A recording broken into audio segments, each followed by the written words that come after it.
Senhor colocou no meu coração, tá bom? Pegue aí a sua Bíblia, Evangelho de Jesus, escrito por Lucas, capítulo de número 23, que é o tema desta campanha, porque ele vive e reina.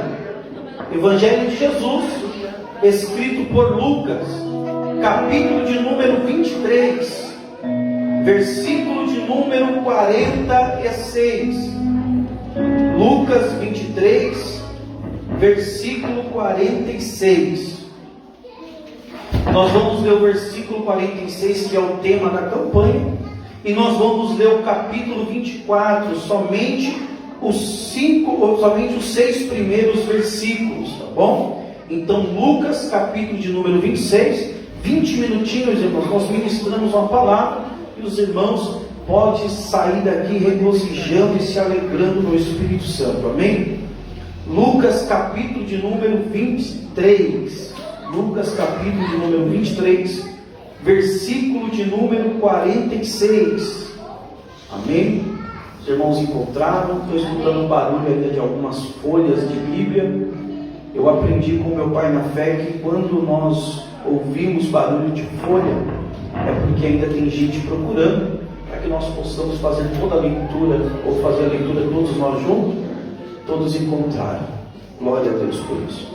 Lucas 23, 46, está escrito assim: E chamando Jesus com grande voz, disse, e clamando Jesus com grande voz, disse: Pai, nas tuas mãos entrego o meu espírito.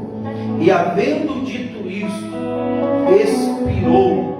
Capítulo 24, verso 1, está escrito assim: E no primeiro dia da semana, muito de madrugada, foram elas ao sepulcro levando as especiarias que tinham preparado, e acharam a pedra removida do sepulcro, e entrando não acharam o corpo do Senhor Jesus. E aconteceu que, estando elas perplexas a esse respeito, eis que pararam junto delas 2 varões, com vestidos resplandecentes. E estando elas muito atemorizadas, e abaixando o rosto para o chão, eles lhe disseram: Por que buscai o que vive entre os mortos? Não está aqui, mas ressuscitou. Lembrai-vos como vos falou, estando ainda na Galileia. Quem pode dizer amém? Glória a Deus. Se assente em nome de Jesus, desocupando as suas mãos. Dê uma linda salva de palmas ao Senhor.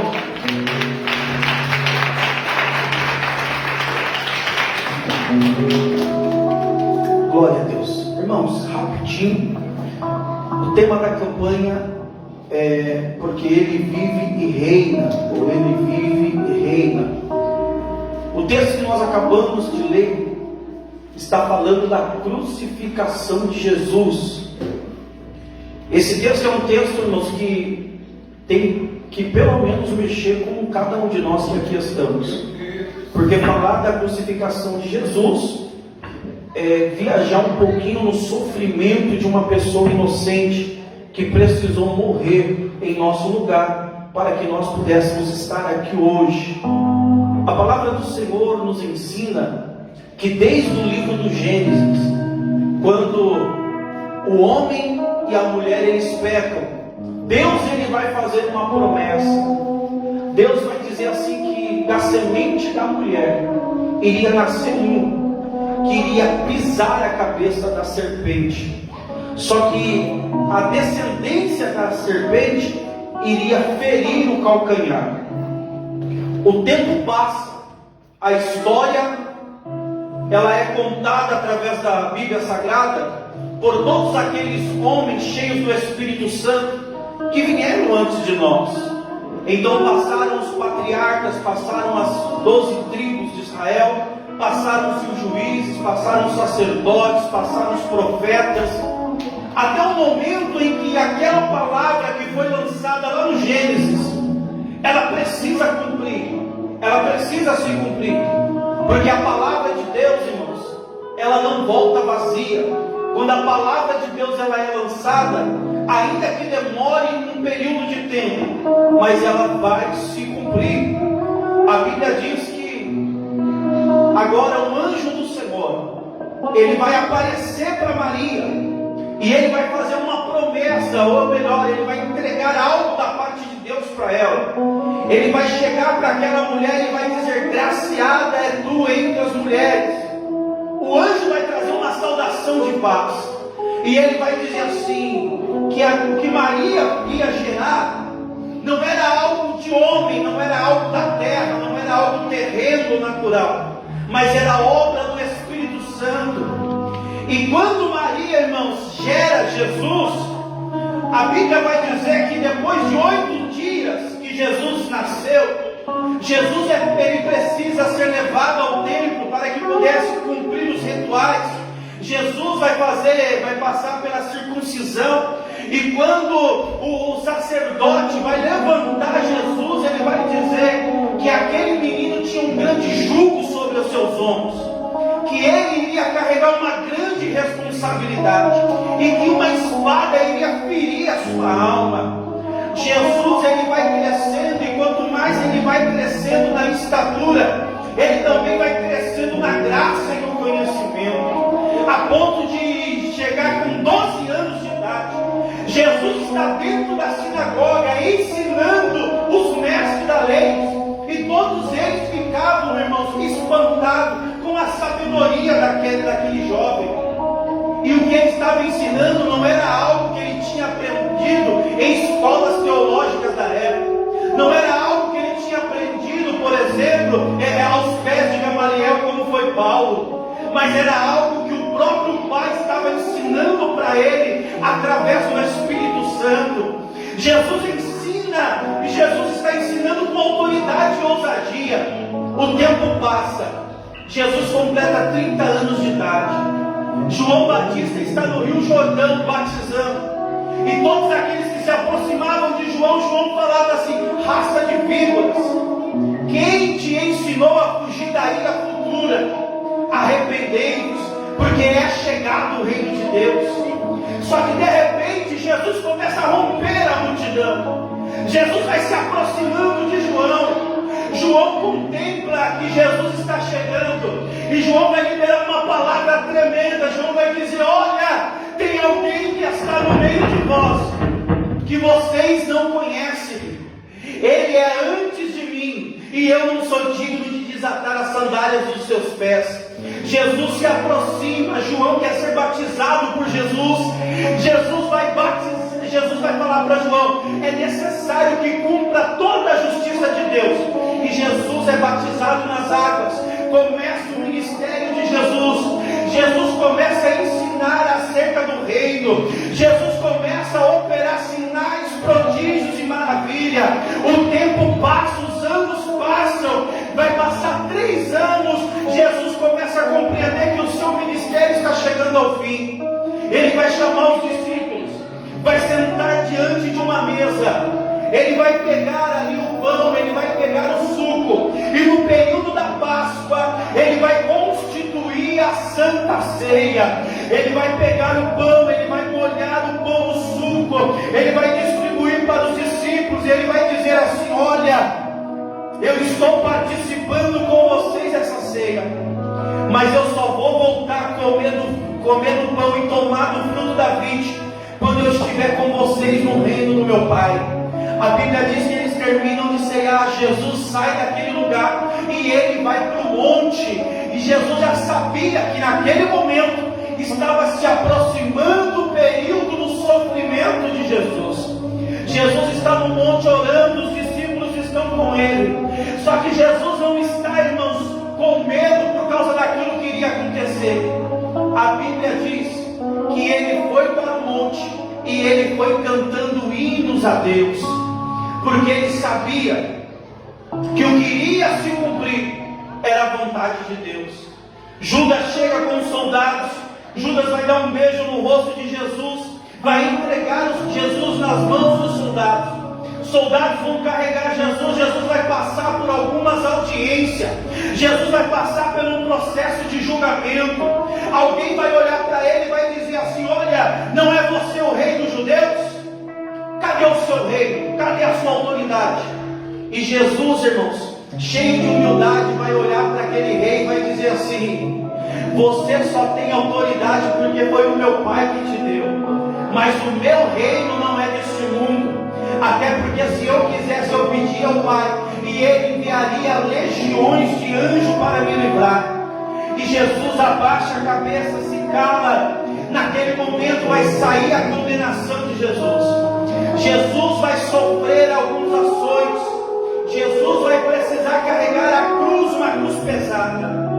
E quando Jesus está carregando aquela cruz, o sangue está escorrendo. Enquanto Jesus caminha e o sangue escorre, quem está olhando o cenário está dizendo: o cenário é de sofrimento. Só que o sangue de Jesus que está sendo derramado pelo aquele território de Israel estava ali para se cumprir uma palavra, porque a palavra de Deus diz que nós precisaríamos caminhar nas suas pisaduras, porque enquanto a humanidade for caminhando por onde Jesus derramou o sangue de Jesus tinha poder para ir perdoando o pecado. Antes mesmo de Jesus morrer, Jesus já tinha começado a obra expiatória.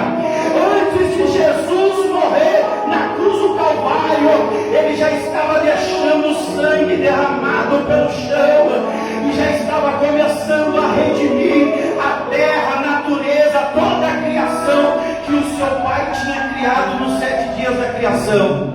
Jesus é pendurado na cruz do Calvário.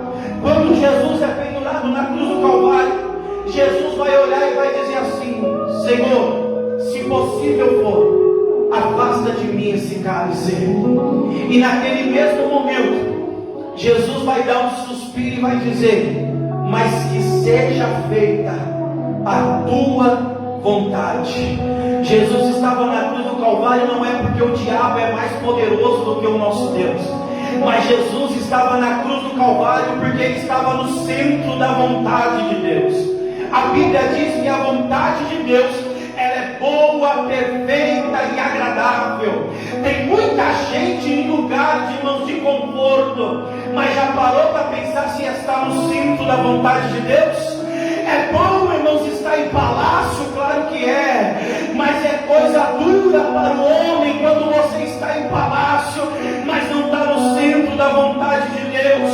Um dia um homem olhou e falou assim: regozija a alma e goza, porque agora você conquistou o que tinha para conquistar. De repente uma voz brada do alto dizendo: homem louco, hoje pedirão a sua alma, a quem você há de entregar? É melhor, irmãos, estar passando por sofrimento, mas estar no centro da vontade de Deus, do que estar em palácio, o Espírito de Deus já ser tirado.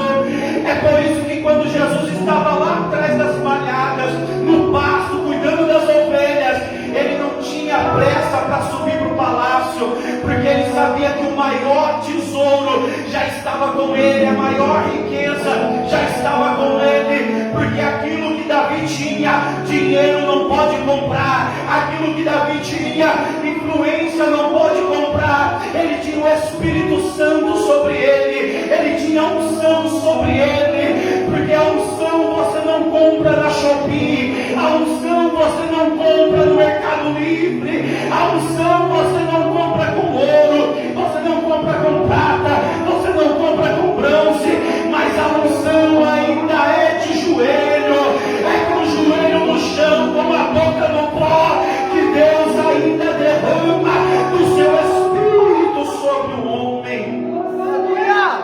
Jesus estava na cruz do Calvário, irmãos, e naquele momento, no centro da vontade de Deus, eu vou falar algo que você talvez nunca ouviu, mas está nas Escrituras, porque nós achamos que só fala de Jesus no Novo Testamento, mas os Salmos é rico de falar sobre Jesus. Jesus está na cruz do Calvário, pronto para ceder a este mundo, a entregar o fôlego de vida. O diabo não tem poder para matar Jesus.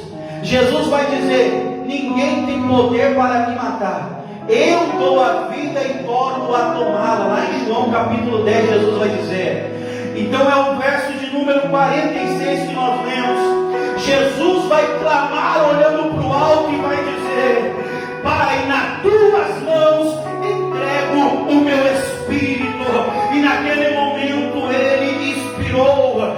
Só que o que nós não conseguimos compreender é o que estava acontecendo no mundo espiritual. Os Salmos vai dizer, Salmos de número 22, que no momento em que Jesus morre na cruz do Calvário, cumpre-se ali a segunda parte da profecia de Gênesis capítulo 3, verso de número 15, quando diz que a descendência da serpente iria ferir o seu calcanhar. Naquele momento a morte está pensando que triunfou. Naquele momento Satanás está pensando que triunfou, porque todo mundo que morria, a morte vinha para recolher a alma. A morte pegava a alma e levava ali ou para o seio de Abraão ou para o lugar de tormento.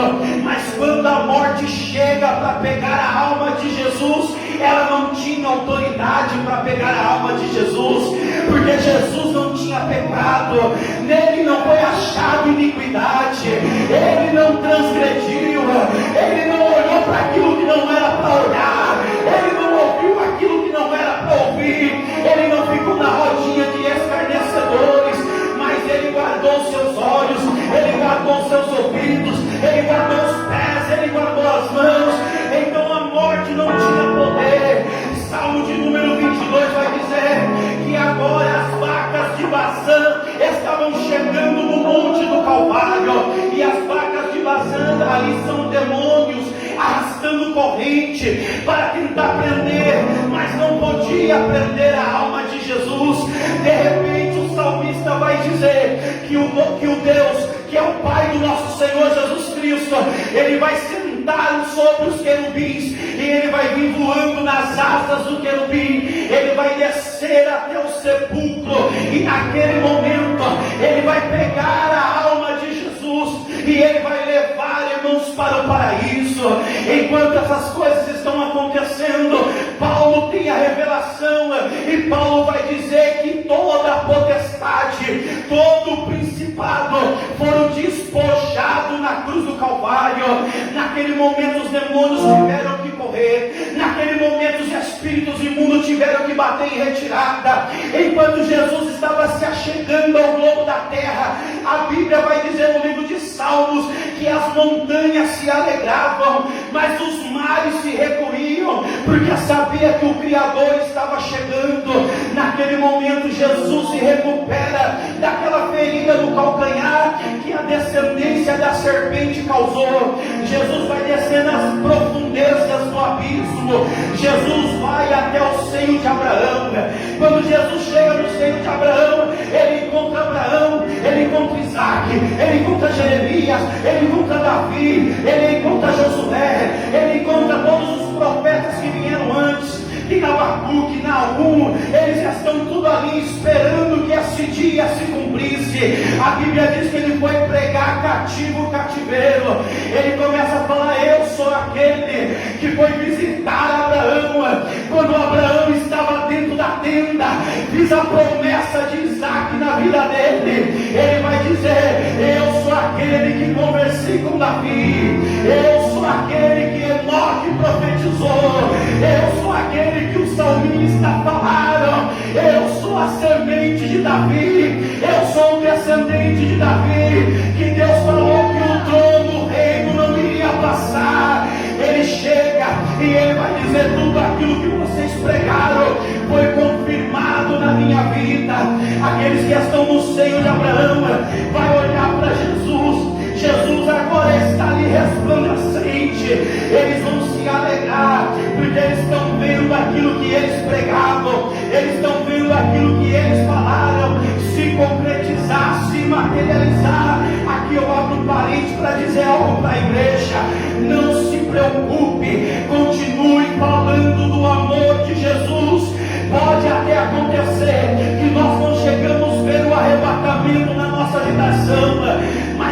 chegar o tempo da promessa, nós iremos nos encontrar com o nosso Deus, porque Ele não vai deixar os seus desamparados. Não é em vão o nosso trabalho na obra de Deus, não é em vão nós estamos aqui nesta noite. Você está aqui porque o Espírito Santo te trouxe, você está aqui porque o Espírito Santo te selou para estar aqui nessa noite. Aleluia! Jesus vai pegar o seio de Abraão e Ele vai levar e vai inaugurar o paraíso. Jesus vai olhar para o lugar de tormento, aonde estava aquele rico que desprezava Lázaro, porque Lázaro era mendigo. Ele vai olhar para o lugar de tormento, e no lugar de tormento está todas aquelas pessoas que zombaram da palavra de Deus. Pedro vai dizer assim, que muitos iriam dizer: olha, já tem muito tempo que estão falando desse Jesus, tantas coisas aconteceram e nós não vemos nada acontecer. Tem pessoas que a fé desfalece, porque não consegue ser perseverante na promessa, quer que a promessa aconteça no estralar de dedo, mas aquele que fez a promessa, Ele é dono do tempo, e o tempo dele não é o tempo chamado Cronos, que é o tempo do homem, mas o tempo dele é o tempo chamado Kairos. E no tempo de Deus, a promessa vai se cumprir na sua vida. Jesus vai chegar no seio de Abraão, lugar de tormento. Todas as pessoas que zombaram dos profetas, vai estar ali, irmãos, um rei terrível. Ele foi tão terrível que Isaías estava pregando. Esse rei se chama Manassés. Ele cerrou Isaías ao meio, para Isaías parar de pregar a palavra de Deus. Jesus vai chegar naquele lugar, as pessoas no lugar de tormento. Ali vai ter pessoas que perseguiram Jeremias, ali vai ter pessoas que zombaram dos patriarcas, ali vai ter povos que desprezavam o povo de Israel como os filisteus. Ali vai estar Cão, que olhou a nudez do pai e zombou da nudez do pai. No lugar de tormento vai estar todos aqueles que morreram no dia do dilúvio, porque quando Noé estava pregando sobre a salvação, eles zombavam e falavam: esse Noé está ficando louco. Eles vão ver que todas as palavras que foram ditas se cumpriram em Jesus. Jesus vai fechar aquele lugar, e nesse momento Jesus está caminhando para a ressurreição, porque enquanto Jesus fez toda esta obra maravilhosa aqui na terra, passou 36 horas. Nós dizemos que Jesus ficou sepultado 3 dias, mas não foi 3 dias de 24 horas, porque a crucificação começa às 3 horas da tarde. Jesus morre, mas ele ressuscita no domingo de manhã. 36 horas passadas, Jesus está prestes a ressuscitar, porque Jesus já levou o sangue lá no tabernáculo celestial, porque havia uma promessa. Quando o diabo, irmãos, ele engana o homem e a mulher do jardim, só poderia tomar posse daquilo que foi dado para o diabo se alguém que não tivesse pecado derramasse o seu sangue inocente, porque o sangue inocente era o valor que estava sendo cobrado. Jesus pegou o sangue, ele leva e deposita dentro do tabernáculo celestial. Enquanto Jesus está entrando, irmãos, no tabernáculo celestial, a Bíblia diz que havia 2 querubins na porta. Os querubins estavam guardando a porta, porque os querubins foi colocado por Deus. O homem pega e expulso do jardim, o querubim é colocado no jardim, para que o homem não volte para o jardim. Mas o dilúvio vem, destrói a terra, O jardim da terra foi destruído, mas o jardim do Éden celestial permanece. Os querubins estão lá. Jesus se apresenta diante dos querubins. Salmo de número 24: levantai as vossas cabeças, ó portais eternos, para que entre o Rei da Glória. Só que quem olha está pensando que é portão, que nem tem na nossa casa. Mas não é portão que nem tem na nossa casa. São dois querubins, irmãos, um do lado do outro, com uma asa encostada no corpo e com a outra asa esticada.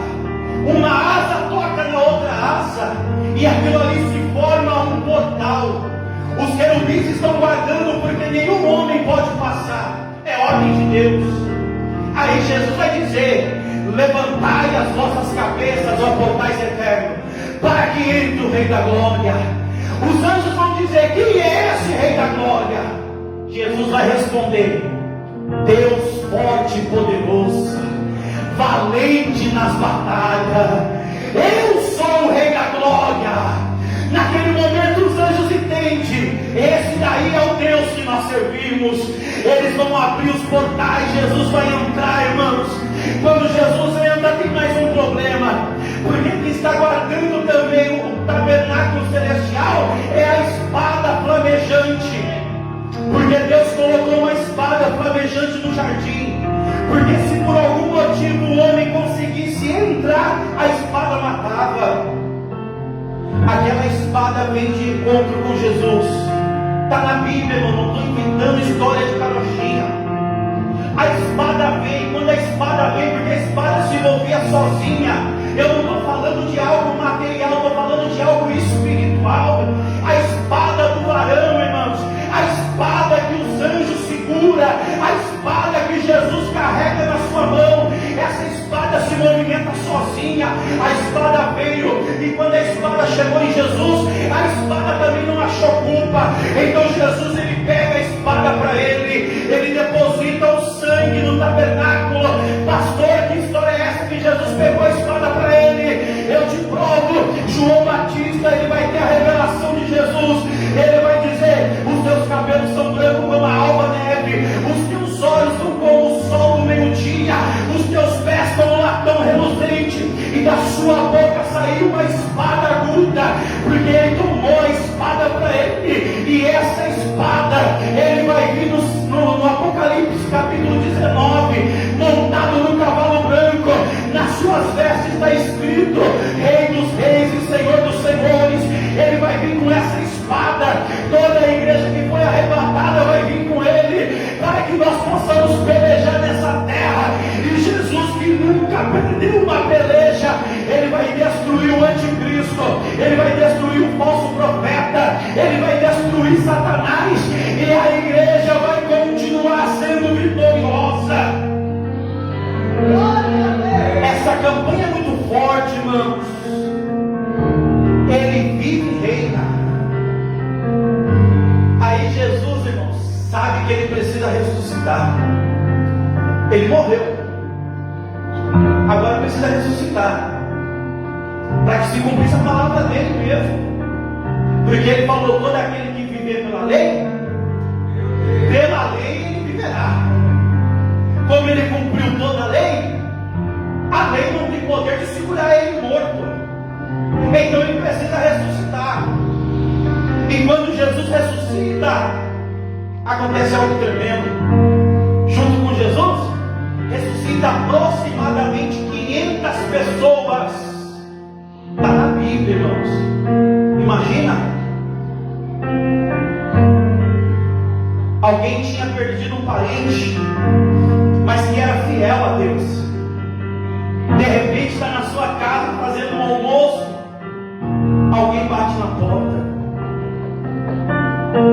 porque ressuscitou junto com Jesus. As pessoas ressuscitaram, irmão, está na Bíblia. Jesus ressuscita e quase 500 pessoas ressuscitam com ele, porque o poder da ressurreição é muito grande. Jesus fica 40 dias ensinando o seu povo. Mas antes disso acontece o que nós lemos no capítulo 24. As mulheres correm até o túmulo de Jesus, porque elas queriam colocar as especiarias no seu corpo. E quando ela chega lá, a pedra foi removida. Elas se apavoram, roubaram o corpo do nosso mestre. Ela vai olhar, irmãos, atemorizada. E naquele momento, 2 anjos estão sentados sobre aquela pedra que foi removida. E os anjos vão falar uma palavra que mexe com o meu coração. Porque procura entre os mortos aquele que vive. Vai falar: Jesus ressuscitou. Glória a Deus por isso, irmãos. Vai declarar a ressurreição de Jesus. Elas vão ficar preocupadas. O outro evangelista vai dizer que elas vão ver um homem no meio do jardim, e elas vão confundir aquele homem com o jardineiro. E ela vai dizer: aonde colocar o corpo do nosso mestre? Quando Jesus começa a falar com ela, vai dizer: Maria, sou eu. Naquele momento ela reconhece que é Jesus que está falando com elas. E ela vai dizer: Raboni, que quer dizer mestre ou Senhor. E quando ela corre para abraçar Jesus, Jesus fala assim: não, vai e avisa aos seus irmãos, porque eu ainda preciso ser glorificado. Ninguém poderia tocar em Jesus enquanto ele não fosse glorificado. Ela vai anunciar a ressurreição de Jesus. Aí um tema tão poderoso desta campanha: ele vive e ele reina. Oh, irmãos, tantos homens poderosos passaram por esta terra, mas se você for lá no sepulcro deles, vai ter uma frase escrita numa lápide: eis aqui os restos mortais de fulano de tal. Independente do homem que for, vai dar lá a assinatura falando: eis aqui os restos mortais. Se você for onde está o corpo de Maomé, está lá escrito. Se você for onde está o corpo de Buda, está lá escrito. Mas se você for aonde Jesus foi sepultado, vai ter uma escrita dizendo: ele não está aqui, mas ele ressuscitou. Se coloca de pé, irmão, se coloca de pé. Jesus ressuscitou. Jesus ressuscitou, irmãos. Jesus ressuscitou, para que você possa ouvir naquele dia a trombeta soar, para que você possa ouvir naquele dia ele dizer: vinde benditos do meu Pai, e tomai posse da herança que você está preparado desde a fundação do mundo. Jesus ressuscitou para que haja esperança para a tua casa. Jesus ressuscitou para que haja esperança para a tua família, para os teus filhos, para o teu marido, para a tua esposa. Jesus ressuscitou para que nós estivéssemos aqui nesta noite para declarar que vale a pena servir Jesus. Quem pode aplaudir Jesus? Quem pode aplaudir Jesus? Oh, Espírito Santo, eu sinto a presença de Deus, irmãos. Como é gostoso falar das coisas do céu. Como é gostoso falar das coisas do alto. Feche seus olhos, eu quero orar por você. Feche seus olhos. Coloca a mão sobre a tua cabeça em nome de Jesus. Coloca a mão sobre a tua cabeça, feche teus olhos. Senhor, meu Deus e meu Pai, em nome do Senhor Jesus Cristo, ó Deus, graças te damos, porque o Senhor é bom e a tua misericórdia dura para sempre. Deus, nesta noite o teu evangelho foi pregado, a tua palavra foi pregada e o teu evangelho anunciado, Senhor. Cada pessoa que está aqui nesta noite ouviu a palavra acerca da ressurreição. E é por isso, meu Pai, que nós podemos crer que ainda há esperança para a árvore que se for cortada. Senhor, nós estamos aqui nesta noite com a mão sobre a nossa cabeça para declarar, independente da situação em que nós estamos vivendo, dá força para a gente suportar aquilo que nós não podemos mudar, Senhor. Ajuda, meu Pai, este homem e esta mulher a permanecer firme na tua presença até o dia do arrebatamento. Senhor, o Senhor ressuscitou, meu Pai, para que nós pudéssemos ter vida e vida com abundância. Eu quero profetizar nesta noite sobre esta igreja vida e vida com abundância, sobre a vida de cada pessoa aqui nesta noite, cada família aqui representada, cada homem, mulher e criança que aqui está, Senhor. Visita nesta noite o coração, visita nesta noite a alma. Se tiver alguém, meu Pai, que entrou nesta noite triste, desanimado, cabisbaixo, pensando em parar ou em desistir, renova a força dele agora, renova a força dela agora, Senhor, porque foi falado na tua palavra que o Senhor ressuscitou para nos dar esperança. Seja com teus filhos, Senhor. Guarda, meu Pai, cada pessoa que aqui está. É o que eu te peço e te agradeço. Em nome de Jesus, a igreja diz: amém. Dê uma linda salva de palmas.